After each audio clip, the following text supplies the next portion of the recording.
maybe share.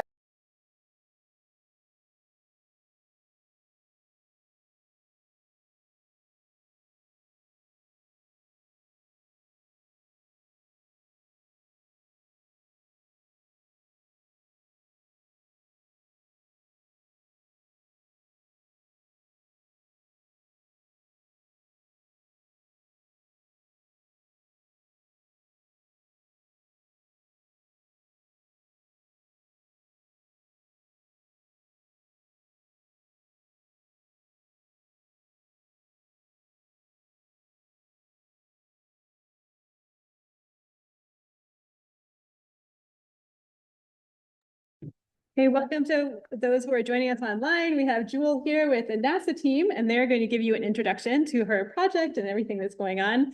I think they have a little presentation for you. We're going to play some audio, and then we'll open it to Q&A. And if you're online and would like to ask a question, just drop that question into the Q&A box. Please tell us who you are and who you're reporting for, and if you would like us to open your mic or ask the question on your behalf. And I think with that, we're going to toss it over to Jewel and our colleagues at NASA. So I'm going to start with a few introductions. My name is Dr. Cheryl Gentleman. I'm the Open Science Program Scientist at NASA headquarters in the Office of the Chief Science Officer. And this is Kevin Murphy, NASA's Chief Data Officer, also Chief AI Officer. And Jewel, who you probably all know, the Grammy Award-winning singer, artist, sculptor, and extraordinaire. We met about 1.5 years ago through some friends and have been working together ever since. Yeah, appreciate you guys being here today. I was raised in Alaska in big nature. I was raised on a beautiful body of water where the glaciers pour back into the ocean. And I grew up in a really dynamic relationship with nature. I didn't have running water. We hauled water from the stream to 5 acres of potatoes, which is a lot of water to haul, y'all. We grow our own food. And so I grew up in this really dynamic relationship. And I think you only value what you're in a relationship with. And I just feel lucky that I was raised in this relationship with nature. I knew how it affected my nervous system and how I benefited from it. And as I got older, I was able to study just the science of what happens to our brainwave states and our nervous systems as we're in nature. And so I wanted to see if I could build something that would help people that live in cities that are urbanized or industrialized places be able to get that connection to nature back. And so I had this idea one day to see if I could maybe build a giant instrument that nature would play. And if I was really loyal to the mathematics and the data of nature, would it affect your nervous system and your brainwave states the same, perceiving and watching and interacting with the sculpture as it would as if you were outside in big nature? So I set off sort of on this ambitious mission to build this instrument, and friends with a group of scientists, and I said, do you think anybody could help me get the data that I need? And they introduced me to Shell and your amazing team. And so we started to create a data narrative. I call it a data sculpture, because out of the bajillion types of data that you could use, how do you decide which you will use? So after discussing, I came up with, it looks like a wheel to me, but it starts with surface data on the surface of the ocean. So that would be precipitation, wave height, cloud data. We have satellites at the 4 corners of the Atlantic for the surface data. And then as you get into the wind mix layer, that would be data like the current, salinity, animals that we run across. And then going into the midnight zone, we use the Milwaukee Trench off the coast of Costa Rica to get some real depth. That's modeled data, of course, not live. Seismic data, the salinity, of course, pretty much goes away at those depths. And then ascension, where we cycle back up. So each of those phases is 3 minutes. And that's how we started to give Shell permission of, can you go gather all that type of data? She then amazingly found data, even like, I was like, can we find dolphins? And She's like, I can do dolphins. Yeah, they're like Lizzie, Nick, and left something. Left fin. Yes. So those are 3 dolphins that we found. She actually tracked down the researcher who had tracked these dolphins off the coast of Miami, I think. And so we were able to use that data. And the way that we took all this open source data that Shell provided, and then worked with Greg Myanmar from UC Berkeley to help turn that to MIDI language. MIDI language is what keyboards or synthesizers use. And so he helped turn that data into MIDI language, where then me and my sound team, I created a vocabulary of sounds. So I had sounds specifically for the dolphins, sounds for salinity or current, sounds for the seismic data. And then I was able to plug the data in directly to those sounds. And to a light vocabulary. And so the result, and we built it pretty quick in a matter of 3 months. The result is Heart of the Ocean. It's an 8-foot tall sculpture that has a computer in its base. Shell helped us build a server where every 12 minutes new data gets refreshed and is fed into the sculpture. And so it's very altering. I ended up, because I started with this hypothesis of like, if I was loyal to the math, would it affect your nervous system the same? And so we had a physicist and neuroscientist out of the University of Mexico City study the effects of the sculpture on your brain, and it's getting people into theta brainwave states in 20 seconds. So it's really cool to be able to set off on this journey and then to have it actually work on people's nervous systems. I'm happy to play just a little snippet. Yeah. So I guess I'll talk a little bit about, so sonifying data is kind of hard because like if you take buoy data for the waves, the data literally looks like that. Looks like a wave, however high the waves are that day on the ocean. If I plug that into a C note, it would make it atonal. So I'm going to use up here, but like if you take that data and you put a C note next to it, and then as it goes up, it gets atonal, which isn't very beautiful. And then you get multiple types of data that start going atonal and it starts to just sound like a fax machine. It's horrible. And so learning to sonify the data in a way that would be harmonic and beautiful, but without altering the data was sort of the challenge. To do this, I needed a tempo grid. And so I used the depth temperature to create the tempo of the piece. So basically depth, temperature, as we get colder, it gets slower. So when you hear the music in a minute, you'll hear a heartbeat and a breath. That sound is directly plugged into the depth temperature. So as we dive and it gets colder and colder, everything slows down, that heartbeat and breath. That's largely what's responsible for helping your nervous system regulate and helping you get into theta brainwave states. Another interesting way that I sonified the data was the cloud data is really dynamic. But you couldn't connect it to an actual tone very easily, have it sound beautiful. So what we did is with my sound engineer, Warren Brown, we have Atmos mixing. And so in the room, there's speakers all over the room and the cloud data actually moves the sound around the room. And then when you go into the wind mix layer, the current is what moves it around. And so it really creates this, like, you feel like you're in the ocean immersed because the sound starts to swim around you. So those are just some of the ways that we sonified the data. One other that I guess I'll mention is for each phase of the ocean, there's a key change, and that's triggered by depth in feet. So the entire sculpture is entirely the data. It's living, so every 12 minutes, it's dynamically changing. If it's raining, it sounds different. If there's a full moon, it sounds different. It's reacting in real time to the environment. So you can just play a section. You want to start at 9:30? Yeah, that'd be great. So I think in this part, we're down in the midnight zone, so you'll hear it's much colder, so you'll hear a much slower heartbeat.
the weather to find sort of the right spatial scale so that it feels like they're Yeah, buffeted around it. yeah. So that's the piece. We're happy to answer questions. Michelle here. We open the floor to questions, and just a reminder to say your name when you ask a question and who you're working for. Hi, I'm Eric Rosson with Bloomberg News.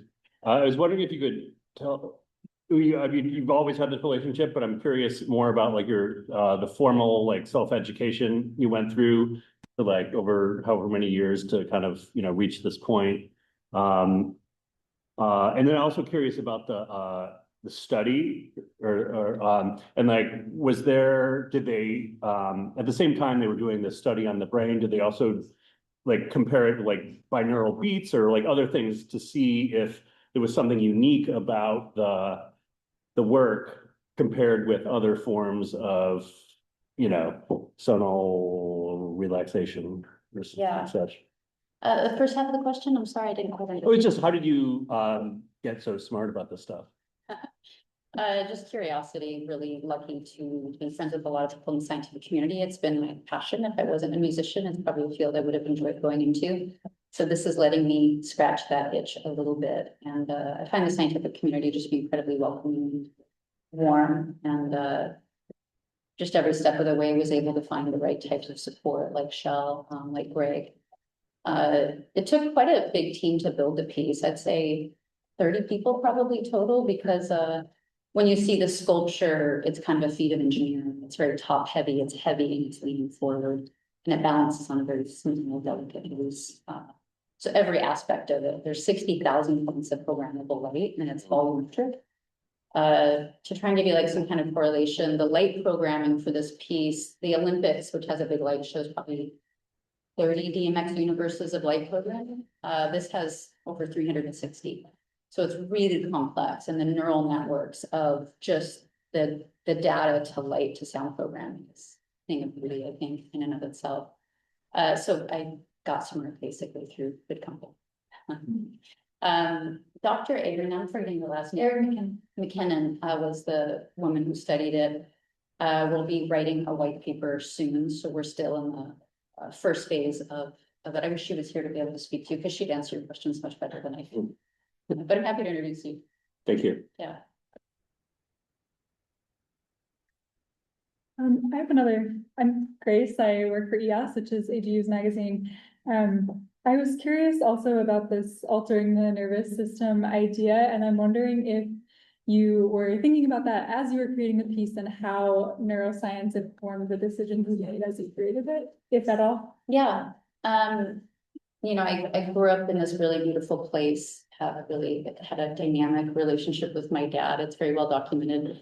But I moved out at 15, and my journey was to see if happiness was a learnable skill, was it a teachable skill? The things I didn't really learn in my household.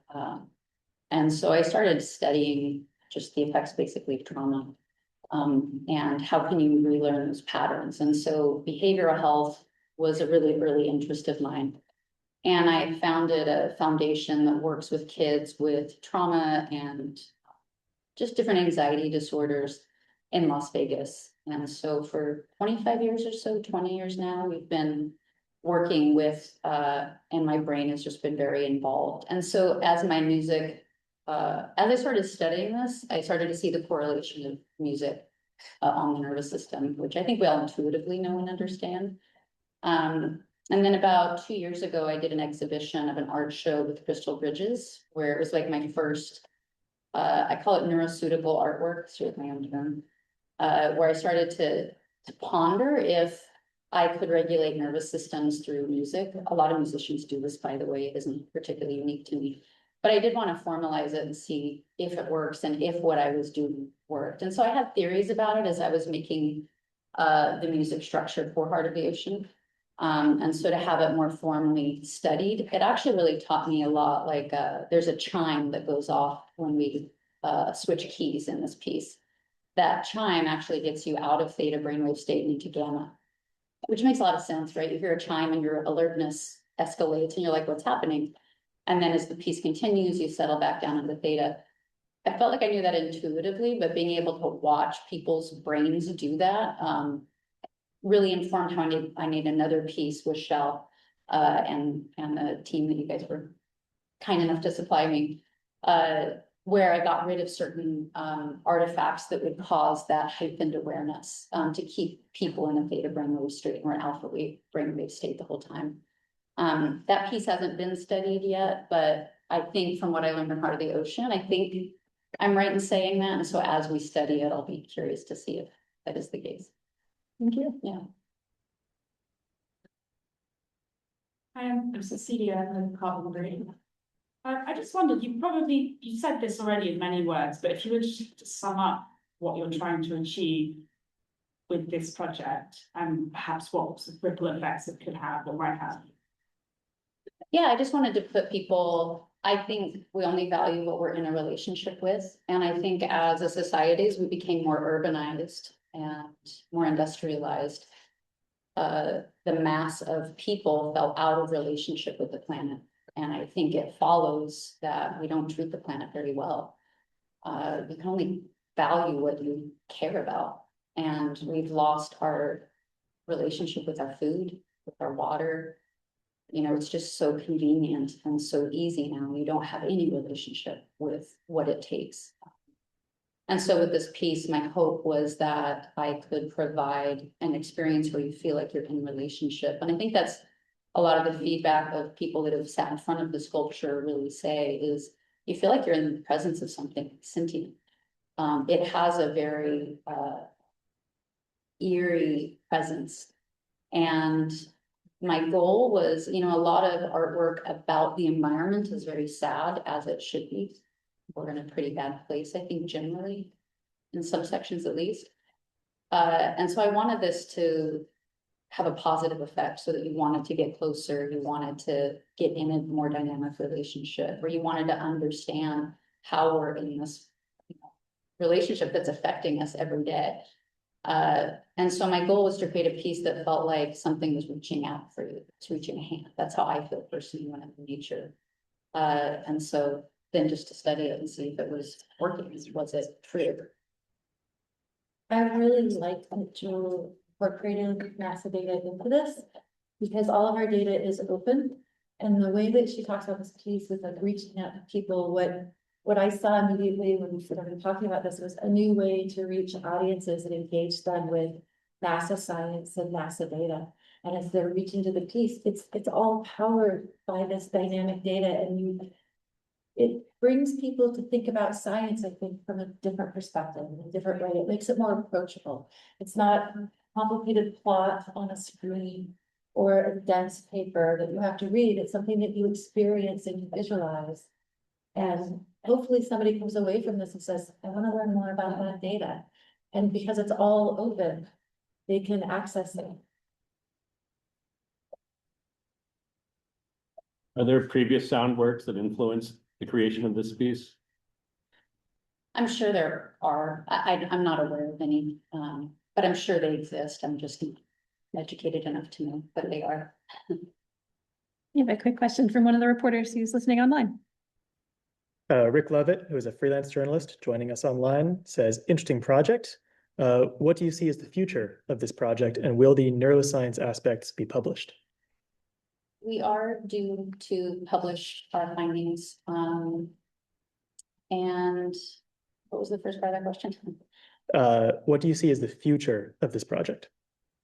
This piece will be debuted physically at the Venice Biennale in 2026 in May. It'll be up as a part of a larger body of work that I'm presenting with Crystal Bridges Museum of American Art.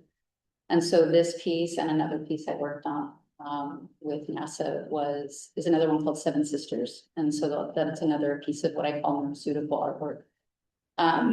Eventually, I'd like to be able to get this into virtual reality and online spaces so that people can interact with it, just because it's so beneficial for our system. It's just very, very regulating. And because I want people to experience the awe and wonder, you know, what Shell did in gathering that data is really incredible. And I really hope people get more curious about how we built it because it was so fun building it. You know, if you don't know anything about it, you're just in front of it, I think it will be very enjoyable, but I hope if you want to really dive into how we did it and how we built it, how we married the data, to the light and sound. I think it will be very rewarding for people. Hi, I'm Alex Witzy. I'm a reporter with Nature magazine. Can you talk a little bit more about your relationship with oceans and how that's reflected in this piece? So you talked about your upbringing in Alaska, but a lot of this data is maybe from the Atlantic or Costa Rica or whatever. Like, where do you envision yourself physically as you're sort of going through these transformations? Yeah, the piece is trained on the Atlantic currently. I hope to do this as a series where we look at other bodies of water. Because it's so fun. Like, this is one of the most fun things. I hope you've had fun. It was really Now Venom, now the Great Lakes, and I'm like, okay, big file. You have all that data. Yeah. I have all that data, which is wonderful, it's all open. Yeah, it's like an entire medium. You know, I work with oil paint and paint, I do traditional sculpture, but to be able to look at data as a medium for art, it's beautiful. It all has shape, it has form, it has tension. It's very dynamic. And so to be able to have access, I wouldn't have figured out how to do this. I knew it was possible, but without NASA and Shell as this link, I wouldn't have known how to use the media. Yeah, just growing up in Alaska on this big windy bay, you know, Alaska, very dynamic. The tides are dynamic, the board tides are dynamic. And I have a picture of what I think that looks like in my head, but when Shell shows me the data, it's beautiful to see the correlations, you know, shape is shape is shape, it's form, and the data is a form and has a shape. There's no pressure on speaking plots for Jewel. I've heard about some of these, but yeah. Yeah. It's so fun. Yeah, I couldn't believe it. I just got directed to the absolute right person. And it can be daunting to find that information. Yeah. It's so much free and open data. But you know, trying to navigate the way through it is really good for us. I really appreciate what you've been able to do in terms of turning this really complex scientific information, some stuff that people can't even understand that are in science. Right? This whole conference is about science. And to get this connection, I think is a really special thing, and being able to develop a whole different audience that probably never looked at NASA data except for maybe a Hubble Space Telescope in interest. Kevin and Shell, can you talk a little bit more about how like rare or unique it is for NASA to be, you know, cooperating with an artist like this? I mean, have you done projects like this before? So I haven't done a project like this before. I do think some people have used, like you were talking about Craig, he's definitely taken some of the environmental information and really tried to transform that into ways that people can understand it.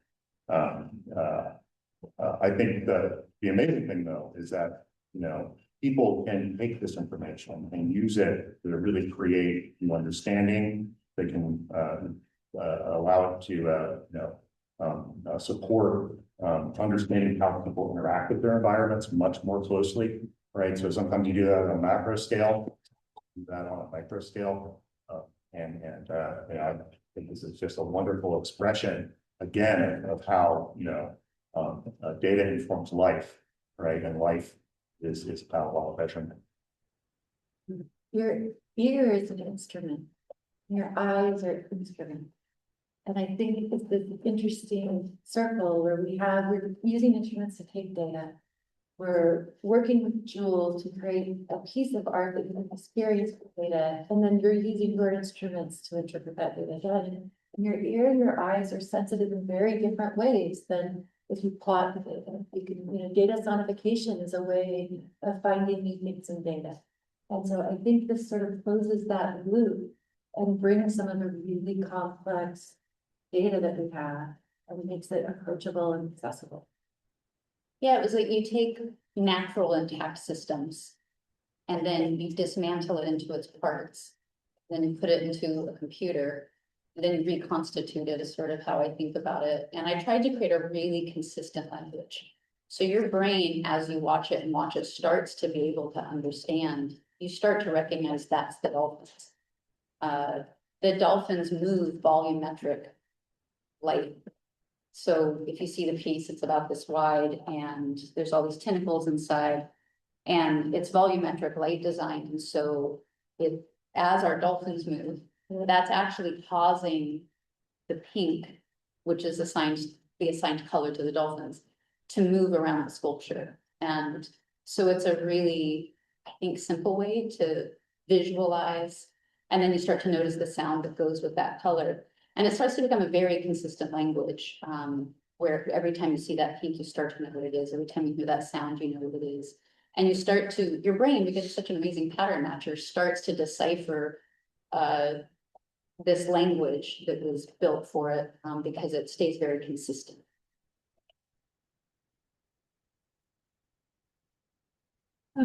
Speaking of those colors moving through the sculpture, can you say more about how the data influenced the actual physical form of the sculpture rather than the audio aspect? And also why have a physical visual aspect to this piece? I wanted it to feel like you were in the presence of something. And so I used, for the sculptural form, I looked at chrysalis's recurring patterns in nature. I looked at shark eggs, which are very alien and odd looking. I looked at the human heart, wider on top, narrow at the bottom. So I looked at forms that our brains are very used to seeing, and we make associations emotionally to those shapes. And so the data didn't affect maybe the shape of it. It was more my aesthetic sense of what I wanted this to look like. And then there's a bunch of tentacles sort of inside the sculpture, and each tentacle was assigned a certain set of data. So there's a heart, two tubes that lead to it. That's always the heartbeat and the breath sound. And so as I was breaking down the data into space, I started to assign data to specific spaces. And then how you move that data across so it becomes volumetric. So it's fun design. Thank you. Samson from ETU. I was wondering, what are NASA's goals for open data? Are you planning more STEAM projects, or what is your short-term and long-term vision for that? What kind of projects did you mention? Just general open data. Oh, so, NASA has had an open data policy for a long time. And we continue to support that policy. It's really to ensure that we have transparency in terms of the measurements we take and how people can use those and build on those to create works of art or new scientific discoveries, or how we explore the moon and Mars. All of that information is open, and we're trying to get it into the hands of as many people that can use it as possible. So, our commitment is to continue to do that, and let us know if you need something out of there, and we'll try to help find it. Yeah, it was really Shell that became like the bridge for me, because it was like, I don't want to access it, but like how? It's so Well, it was fun because she would talk about something that you want to convey, an emotion or a feeling or what you were thinking about. And then to try and think about, well, what is the right data? What data has the right characteristics that could come back and sort of follow in her vision? And so it was like this really interesting. And then how do you access it? Is it hard to access? Is it easy to access? Are there open source software tools that make it easier to access? And in the case of echo data, it's very, very complex data that was almost impossible to access easily until the data was all open. But then an open source software library was written so that you could just go ding, ding, ding, ding. I don't know if you remember, it was like 3 lines of code, and then we had the data. Yeah. And it, these parts of open science where you have the open data, but it's supported by open software, and then people publishing notebooks that show you how to use it. It makes science easier, it makes it more useful, it makes it more transparent. And this is some of the results. You never know what you're gonna get out of it, right? Like, we take measurements with satellites sometimes, and we have very specific mission objectives that we know the mission will achieve. But sometimes you also find things you never expected from, right? And I think this is another example of that, right? Where you find another use for this information that you never expected to find. And I think it does really relate how people engage with their environments, and that's beautiful to me. So, question. Matt Sikowski, the Weather Channel. Working with in situ data can sometimes be messy, erroneous power glitches, hiccups. Do you guys QC the data beforehand at all? Or do you account for if there's little gaps and missing? Or would you notice audio vibes if you had an error in the data perhaps? Yeah, so what we've done is we have this configuration file where we can set the location, which buoys we're using, we make sure they have the same weather package. And so we have the primary buoy, so if it drops out or it sort of drops out, we have choices, we can interpolate across, we can also go to a backup buoy. It depends on where we're at and what data is available. So ideally, we just, if it's a short gap, just skip across it. But we do have backup resources because, there's a lot of buoys out there, which is great. And for the satellite data, this is near real time data, so it's very reliable. Some of those we don't have backups for, but what we did is in that case, we said, if this drops out, we'll replay the last one. But it would be really rare for that satellite to drop out, so. And like, I'll be showing the piece in Venice where I'm gonna make sure the Wi-Fi is as good as we can, but if we have a technical glitch, we built a backup system that says we'll replay the last 12 minutes of data until it comes back online, and then it'll pick up the fresh data. And so we have a really seamless experience watching it just because of how well they built it. Okay, thanks. Yeah. It's not really a question for the scientists, but in a world without climate change, would this sound very good? We actually did something, and I forgot to mention this, so I'm really glad you brought this up. I did think it was really important to note the impacts of global warming and oceanic warming. And so we took the last 150 years of ocean warming data and we compressed it into 5 seconds, something like that. And so the whole sculpture starts to have an alarming sound that rises as the temperature rises, a note rises in escalation. It's rather alarming. And the whole machine goes red, and then it dies and it goes dark. And that's when the satellites pick up a new fresh 12 minutes of data and it regenerates, just to signify that I think without us here, the ocean will go on. I think it will survive, if possibly we don't, just to address that. But I think right now, without global warming, I'm not sure if the sculpture would sound different because it's just a reflection of what is now. There's really no relative, correlation until we get to that global warming data. Yeah, the model data, the satellite data, it's reflecting the current situation. And part of when I see the sculpture, I think about, it has a little bit of this global, the ocean heating data in it. And then it restarts, right? So it's not, there's alternatives, there's mitigation strategies, there are a lot of things that we can do. We don't really know what the future is, and we can work towards mitigating strategies. And this art, I think it's about hope.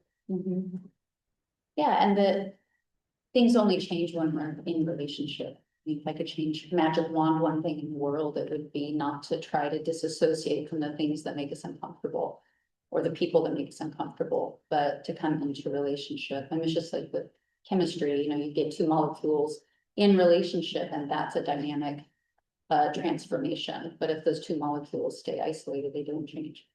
And so I do hope the piece really encourages people to want to come closer, to get engaged, rather than to turn off and say that's too hard to think about. Any last questions? I have a question for Shell. The way that you've been talking about this makes me wonder if you have a art background at all and what this process is like working with Jewel.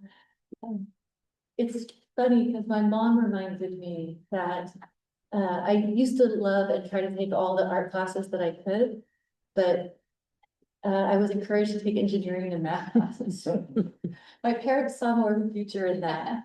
And I've always loved art, and through my career, I became very, very technically focused, working with satellite data and doing science, and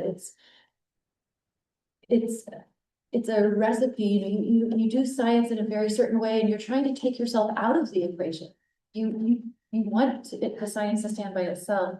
And one of the things that I've really enjoyed about this experience is it's a way of bringing yourself back into the equation at the end, and you're not influencing the results.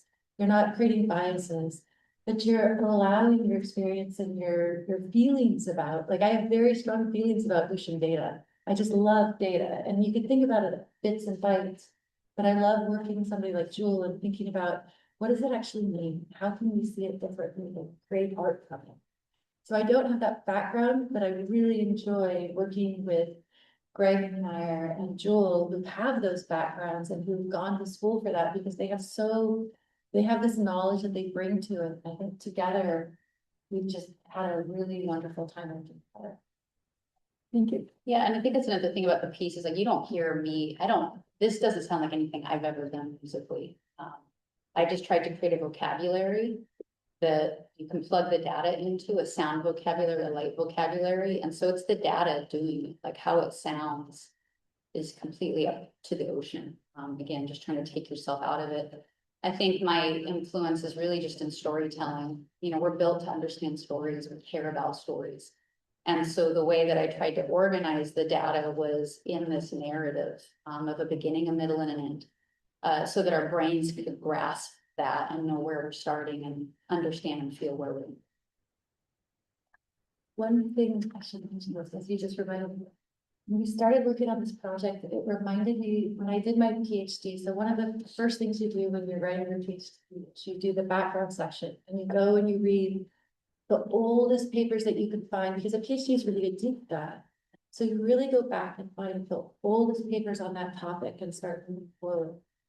And the older papers in oceanography by Stommel, by Langmuir, they're really beautiful. The way that they talk about the ocean and the way that they write these articles was really a revelation to me, because I was so used to modern scientific articles, which can be somewhat dry sometimes. And these were just alive. You felt like you were on the ocean with them, doing science with them. And it really, it reminded me when I started doing this piece, it's like you're bringing yourself back. And Sounds like the project will debut next year, but is there somewhere we can see a picture of the installation or hear more of the audio that you produced? Yeah, today I'll be debuting what she looks like. I'll show some video, and that's at 257. 257. Very sweet, I like it. And that's in one of the scientific sessions. Yes. There'll be one of the scientific sessions titled. That's why, yeah, it's Science, NASA Data to Wonder, it's SY23. Why? We'll get the room number. Okay, we'll share that out. Any last questions? Well, thank you so much to Jewel and Thanks, to the NASA guys, team for and for all of you being here. Appreciate it. Thank you.